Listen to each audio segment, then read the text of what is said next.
It's Platinum Jubilee weekend, and you might find yourself having a few questions about it.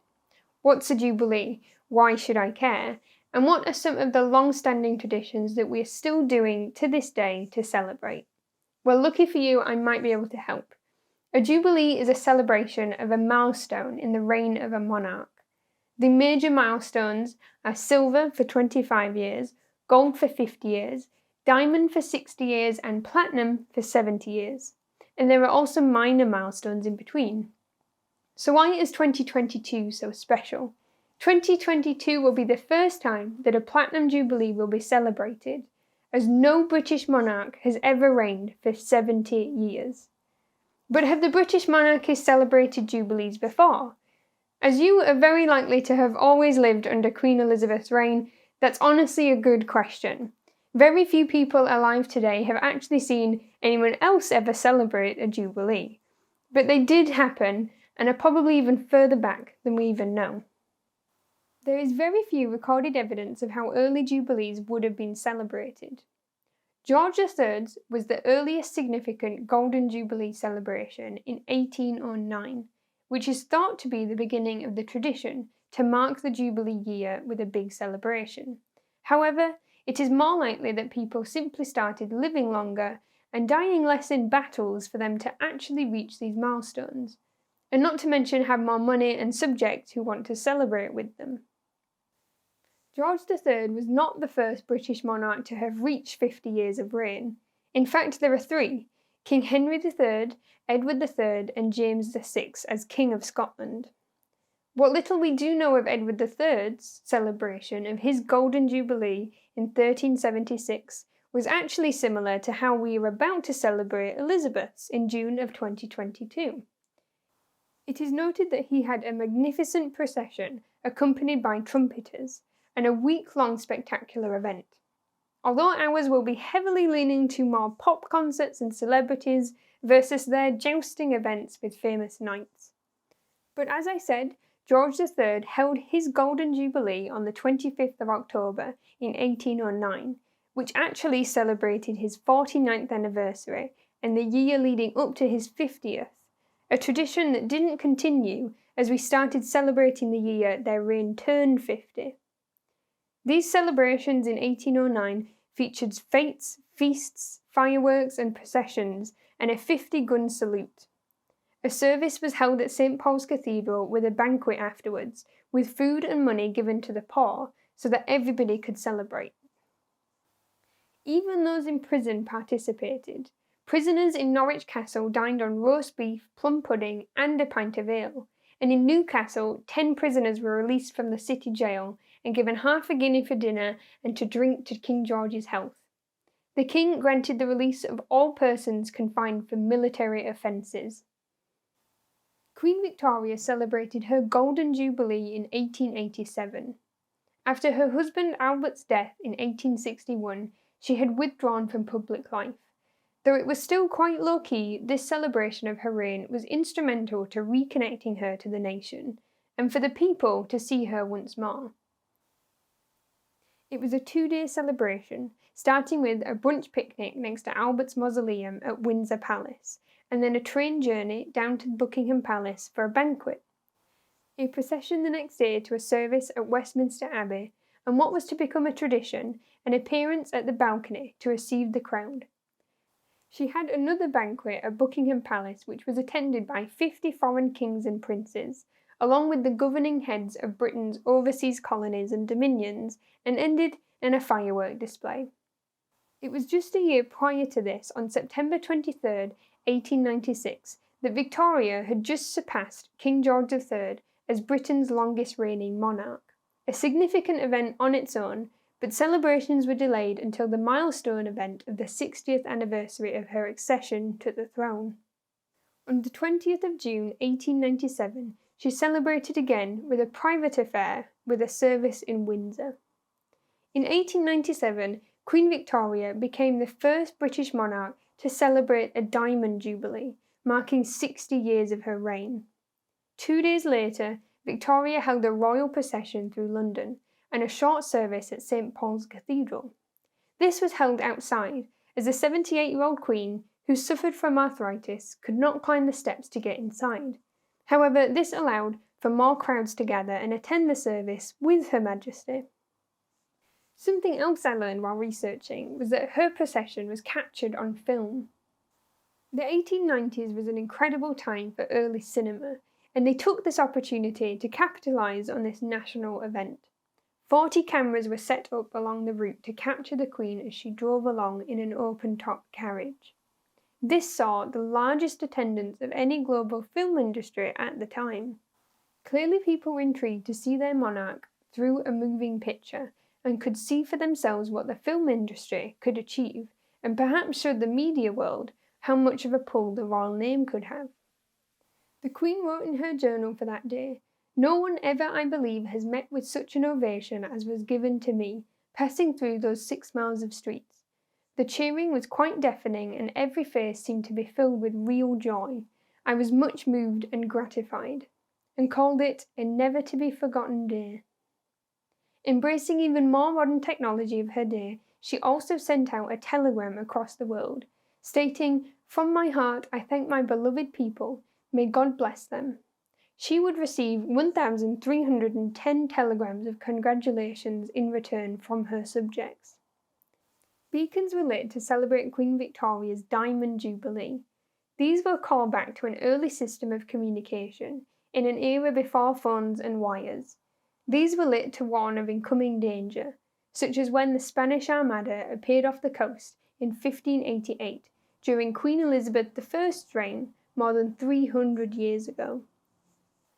Not too long later, King George V celebrated his Silver Jubilee of 25 years on the throne on May 6, 1935. It was the first ever celebration of a British monarch's Silver Jubilee. Now, I'm sure you're wondering, if no British monarch had ever celebrated 25 years before, why do it now? And all I could find out was that the Silver Jubilee had started to be celebrated in Sweden, Norway, and the Netherlands. So basically, he was just trying to fit in. This was very good timing to celebrate his reign, as he would die less than 1 year later. They held the Jubilee, but under stipulation that it wouldn't be too extravagant and expensive, as the people at the time were facing tremendous economic hardship and widespread unemployment. George declared a plantation of trees, which not only commemorated him, but gave work to many struggling people. The King George V's Silver Jubilee Fund was founded to support young people during tough times. Just as Victoria had used the new world of cinema as a feature of her procession, King George utilised the radio in speaking directly to his subjects across the empire on May 6, 1935. George was a confident public speaker, but was said to have stumbled due to his overwhelming emotion when thanking his subjects for their appreciation. He echoed his grandmother, Queen Victoria, when he ended the broadcast with her own words, "From my heart I thank my beloved people, may God bless them." Apparently, the king received many telegrams of well wishes from his subjects across the empire, showing not only his popularity but also how much the public wanted to participate and celebrate in his milestone as well. Silver Jubilee commemorative mugs were given away to every child born on Jubilee Day. The first stamps for a Jubilee were first issued in 1935 for George V's Jubilee, which were also issued across the dominions of Australia, Canada, India, New Zealand, and South Africa. The day itself, on May 6, was a public bank holiday and was celebrated with pageants, fetes, and parties. And as a demonstration of the new age they were living in, much of this event was also filmed and photographed. There was a ball held for 2,000 guests at Buckingham Palace on May 14th, and there was also an Empire exhibition. This Jubilee continued the tradition of a community feast, but as this was the first Jubilee after World War I, the tradition adapted from George III's time of the rich paying for lavish meals for the poor to more community-led street parties of neighbours and communities joining together to do what they could for each other. In another attempt to extend the celebrations rather than simply host events in Windsor and London, King George and his Queen Mary travelled to the people themselves, doing a car tour around London, stopping in at more local events. And again, the royal family attended the service at St. Paul's before appearing before the crowd on the balcony of Buckingham Palace. Specifically, the royal company were accompanied here with their granddaughters, Princess Margaret and the future Queen Elizabeth II, who, unbeknownst to her and her grandfather, would soon be celebrating her own Silver Jubilee 42 years later. In 1977, Queen Elizabeth II celebrated her Silver Jubilee for 25 years on the throne. These celebrations were the first for her reign, so it was very special to her. The actual anniversary of the Queen's accession is on the 6th of February 1952, and this was commemorated in church services throughout the month. This year, the Queen went on a tour of the United Kingdom and the Commonwealth, travelling a total of 56,000 miles in the year. They visited Western Samoa, Australia, New Zealand, Tonga, Fiji, Tasmania, Papua New Guinea, Canada, and the West Indies.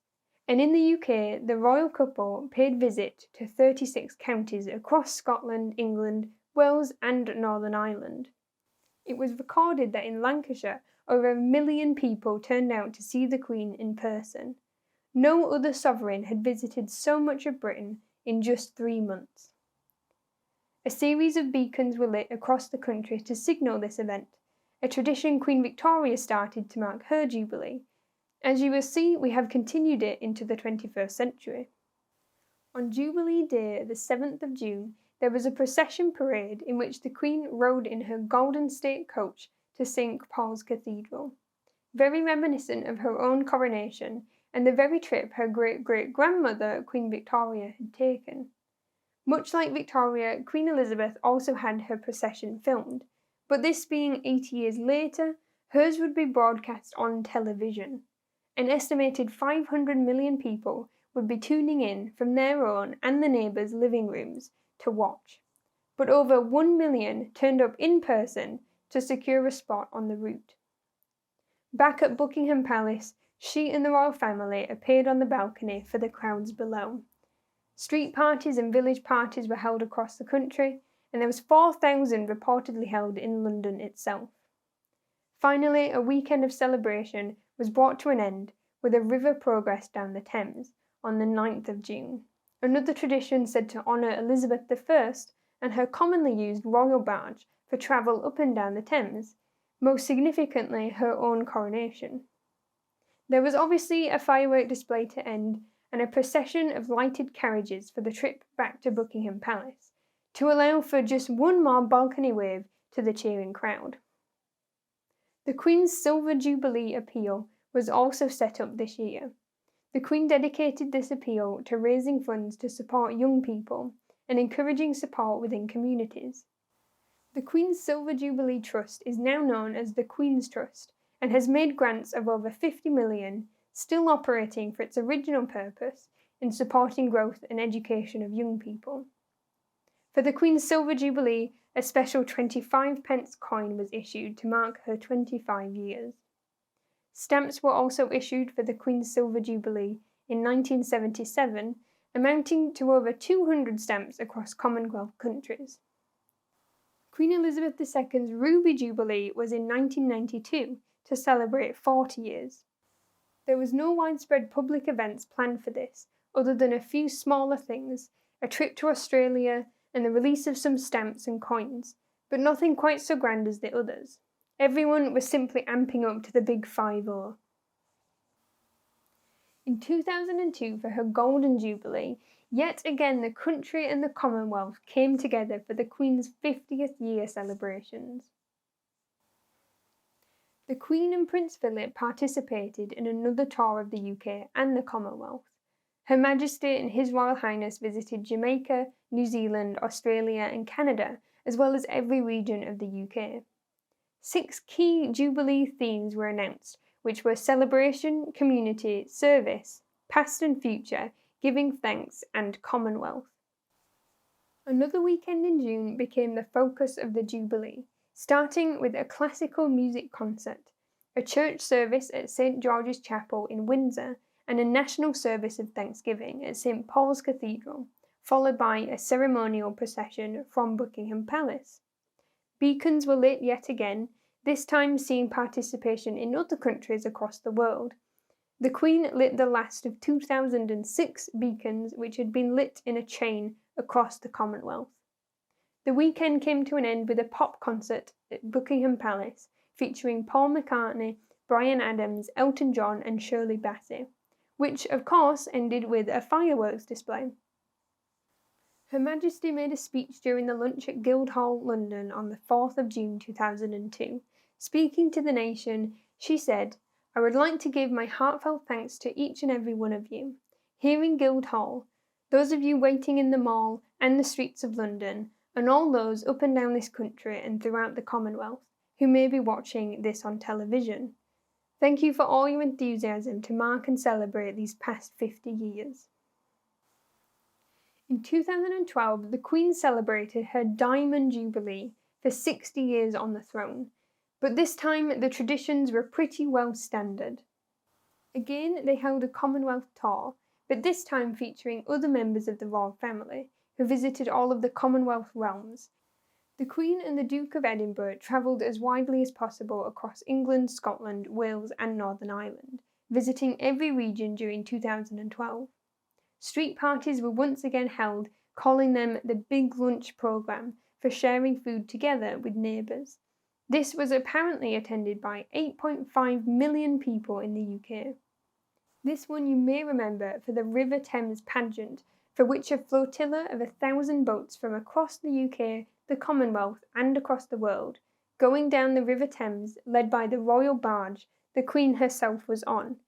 This was the largest flotilla seen on the river in 350 years. And one scene etched into my memory forever is the London Philharmonic Orchestra playing from their barge in the pouring rain, playing the sailor's hornpipe. No one but the Queen could stand there and resist a little shoulder shuffle. On the 2nd of June, the day anniversary of her coronation, a 62-gun salute was fired at the Tower of London and elsewhere across the world. And another concert was held at Buckingham Palace, featuring will.i.am, Stevie Wonder, Grace Jones and Kylie Minogue. Yet again, beacons were lit around the world. This time it included 2012 beacons lit by communities across the UK, Channel Islands, the Isle of Man and the Commonwealth. This Diamond Weekend had a service at St Paul's Cathedral, followed by a carriage procession to Buckingham Palace, and, surprise surprise, a balcony appearance with a flypast and a fleur de joy. Once again, a Diamond Jubilee Trust was set up to take donations from the public, and these funds were distributed amongst other initiatives in the country, such as the Queen's Young Leaders, which supports young people across the Commonwealth. The 6th of February 2017 marked 65 years since the Queen acceded to the throne, which wasn't celebrated as widely as other jubilees, but all the same it was a big milestone as she became the first British monarch to reach their Sapphire Jubilee. Buckingham Palace re-released a photograph taken in 2014 featuring the Queen wearing sapphire jewellery given to her by King George VI as a wedding gift in 1947. In 2022, Queen Elizabeth II will become the first British monarch to celebrate a Platinum Jubilee.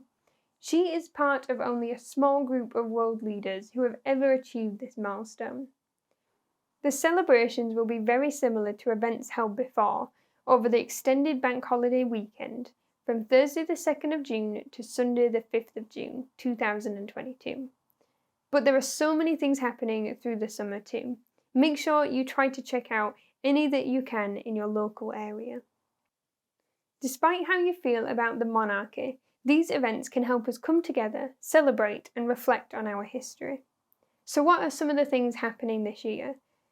£28 million will be funding the Queen's Platinum Jubilee celebrations, so there is surely something for everyone. The Queen's birthday parade will coincide with the Jubilee weekend. This is called the Trooping of the Colour, a tradition that is 260 years old and will feature over 1,400 parading soldiers, 200 horses and 400 musicians. The Queen's Green Canopy campaign was launched in May of 2021, inviting people to plant a tree in her name. And in England and Wales, pubs will be allowed to stay open for 2 extra hours. A Platinum Jubilee medal has been created to be awarded to people who work in public services, such as the armed forces, emergency services, and the prison services. A statue of the Queen is going to York Minster. The Royal Mint released commemorative 50p coins and £5 crowns. Both coins show the Queen on horseback, one of her favourite pastimes. The Royal Mail released 8 new stamps, and the new set of stamps feature photographs of the Queen throughout her reign. Speaking of collectibles, one other thing that I want to add on here is the concept of souvenirs. One of the biggest features of the Jubilee year for any monarch is the abundance of merch that is created for the event. Souvenirs like this are gifted and sold across the country to mark the occasion, and people keep them to remember it for years to come. This could be stamps, tea towels, mugs, spoons, coins and medals. But it could expand to other, more unusual household items used to commemorate a jubilee.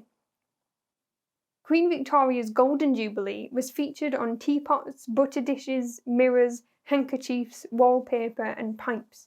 And for Elizabeth II's Silver Jubilee, such items expanded in range from socks to shopping bags, jigsaw puzzles and t-shirts. As production numbers increased and these items became more widely available, they drastically declined in value. There are collections of these types of objects for every Jubilee, and the amount of this stuff that is produced and collected shows us exactly how popular it is, or at the very least how much people think it will be worth in years to come. The first type of souvenirs to mark a royal jubilee was for Queen Victoria in 1887. These were specially sized as crown-sized, equivalent to 5 shillings, to show more detail on its surface. They are not intended for use as monetary value and are more often collected, which is great because that means most of them are kept in good condition. This brings us to the end of the video. I want to know what is the weirdest or coolest souvenir that you have ever seen. Leave a comment down below. As always, please leave a like and subscribe if you haven't done already. I'll see you in the next video. Goodbye for now.